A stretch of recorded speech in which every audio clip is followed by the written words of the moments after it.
Assalamualaikum warahmatullahi wabarakatuh. Ya, pada video kali ini kita akan mempelajari apa ini sebenarnya hukum kekayaan negara. Nah, di mana dalam hal ini, sebelum kita mengkaji lebih dalam apa itu hukum kekayaan negara itu, kita harus lebih mengetahui dulu apa definisi kekayaan negara itu sendiri.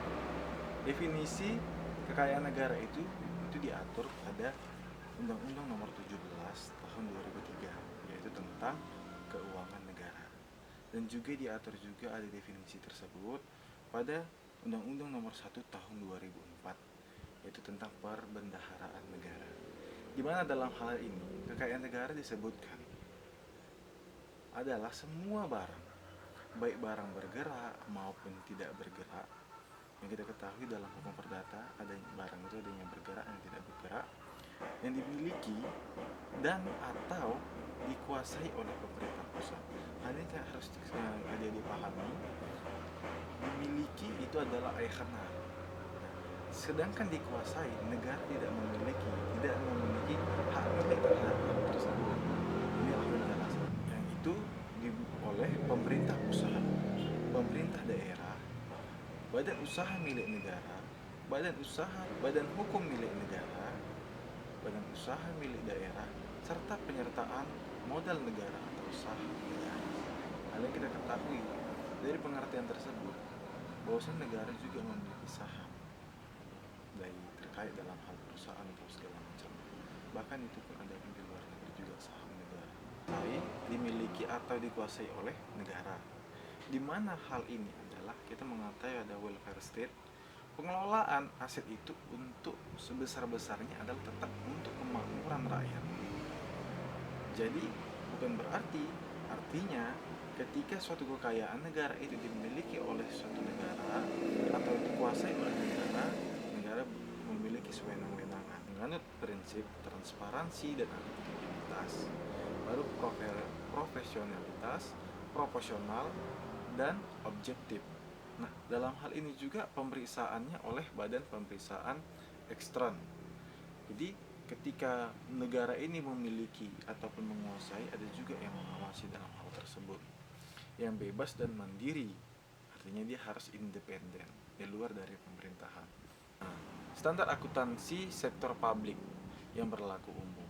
Jadi adanya standar-standar yang memiliki juga dalam hal menguasai atau memiliki itu kekayaan negara. Dalam hal ini kita tahu juga harus menganut sistem good governance. Ini pengelolaannya secara pertama harus ada profesional, yang kedua adalah transparan, dan ketiga adalah akuntabel. Profesional ini pasti memiliki adalah orang-orang yang ahli dalam bidang hal tersebut. Nah, sedangkan yang transparan ini tidak boleh satunya kekayaan negara itu adanya ditutup-tutupi. Ini harus transparan. Nah, jika hal tersebut itu melanggar dari prinsip transparansi, tidak sesuai dengan prinsip good governance. Nah, akuntabel artinya dapat dipertanggungjawabkan. Nah, setelah kita mempelajari definisi apa itu kekayaan negara tadi itu, kita dapat. Nah, tadi kan kita sudah mengetahui definisi itu. Yang pertama adalah adanya benda bergerak dan tidak bergerak, di mana ada hal yang belakang dimiliki negara dan dikuasai negara. Apakah itu? Nah, yang pertama adalah yang kita harus tahu adalah dikuasai negara. Dikuasai negara ini dia disebutkan sebagai domain publik. Nah, perlu saudara ketahui bahwasannya dalam Undang-Undang Dasar sendiri pun tertulis padanya bumi, air, serta angkasa itu adalah dikuasai oleh negara. Bumi, air, dan kekayaan yang terkandung di dalamnya itu adalah hal-hal yang dikuasai oleh negara, tidak bisa dimiliki oleh negara. Hal ini diatur jelas dalam Undang-Undang Dasar 1945. Jadi saudara harus pahami dulu bahwasannya negara ini memiliki kekayaan, ada yang dimiliki dan ada yang dikuasai. Nah, itu yang dikuasai kita tadi sudah saya jelaskan bahwasannya itu adalah merupakan domain publik, yaitu dikuasai negara. Yang kedua adalah dimiliki oleh pemerintah. Nah, ini adalah sebenarnya privat, ya kan? Privat. Dimana dalam privat ini, benda-benda kepunyaan negara untuk benda-benda tersebut berlaku hukum perdata. Benda-benda tersebut dapat dijual belikan dan dapat disewakan. Nah, di mana dalam hal ini yang dimiliki pemerintah itu kita dapat katakan juga adalahnya kepunyaan privat. Nah, kepunyaan privat ini sendiri yang harus saudara pahami adalah benda-benda kepunyaan negara. Nah, untuk benda-benda tersebut berlakulah hukum perdata. Nah, di mana? Mengapa berlaku hukum perdata? Karena benda-benda tersebut dapat dijual belikan, dapat disewakan, dapat ya kita pindah alihkan. Nah, jadi seperti itu, dapat juga dimusnahkan. Inilah dia sebagai namanya hukum privat. Namun tadi yang domain publik tadi itu dia kan kepunyaan publik. Jadi segala benda yang disediakan negara untuk kepentingan umum. Nah, misalnya lapangan, jalan-jalan utama, jembatan, tempat-tempat ibadah yang dibangun oleh pemerintahan.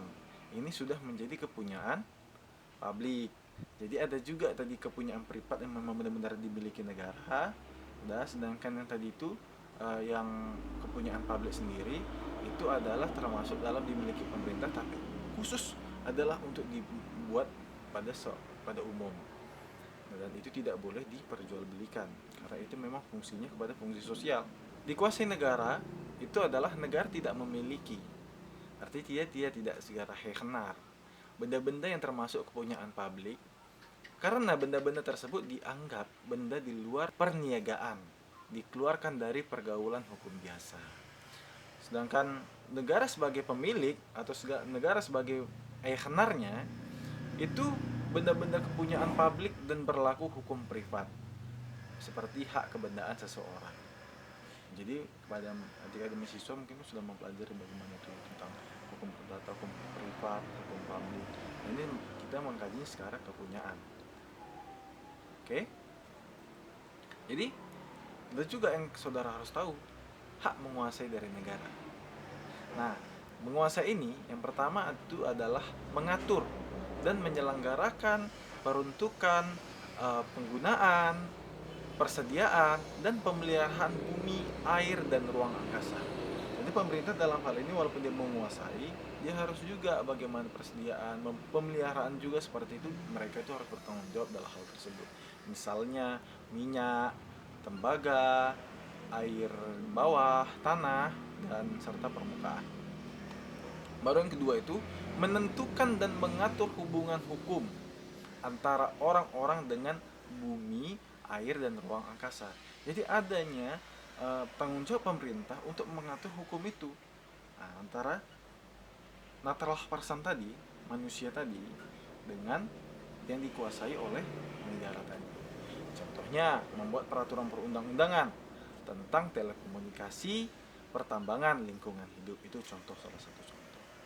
Dan tiga adalah menentukan dan mengatur hubungan hukum antara orang dan perbuatan hukum yang mengenai bumi, air, serta ruang angkasa.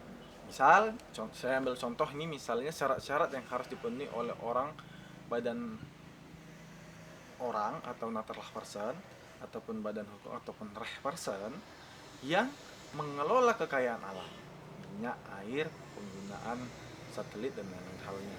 Ini adanya syarat-syarat yang harus, karena nanti kita akan mempelajari juga di pertemuan selanjutnya itu tentang perizinan. Karena ada sesuatu hal yang dilarang, namun ketika dikeluarkan izin itu karena kita telah memenuhi, baik itu dari natural personnya, baik pun dari reh personnya itu sendiri, itu telah memenuhi persyaratan tersebut. Ketika sudah memenuhi persyaratan itu diperbolehkan dan diizinkan. Nah, ini harus ada sesuai dengan prosedural. Kita tadi lanjut kepada yang dimiliki pemerintah. Yang ada juga dibagi secara dua. Ada kekayaan yang tidak dapat dipisahkan. Ada kekayaan yang dapat dipisahkan, yaitu investasi pemerintah. Contohnya itu adalah penanaman modal negara atau penanaman modal daerah, seperti itu. Nah, dalam hal ini kekayaan negara yang tidak dapat dipisahkan itu ada dibagi dua lagi. Contohnya itu diperoleh atas beban APBN. Contohnya. Lalu ada juga diperoleh hal lain yang sah. Nah, contohnya ini yang lain sah itu bagaimana tentang ada seseorang menghibahkan, itu bisa, ataupun sumbangan dari masyarakat tertentu. Baru pelaksanaan perjanjian kontrak. Ada yang ketiga adalah berdasarkan ketentuan perundang-undangan. Baru yang terakhir adalah keputusan pengadilan yang berkekuatan hukum tetap. Nah, sedangkan yang tadi kita tahu kekayaan yang dapat dipisahkan itu tadi kan berbentuk investasi, penanaman modal. Itu bisa termasuk dari BUMN, PT. Dari sini saya rasa saudara sudah paham bagaimana ruang lingkup kekayaan negara. Jadi bukan berarti ketika kita berbicara kekayaan negara, langsung kita berpikir, oh ini BUMN, bukan seperti itu. Itu terlalu spesifik. Jadi hal yang saya jelaskan tadi, saudara harus mengerti. Sekian di ruang lingkup kekayaan.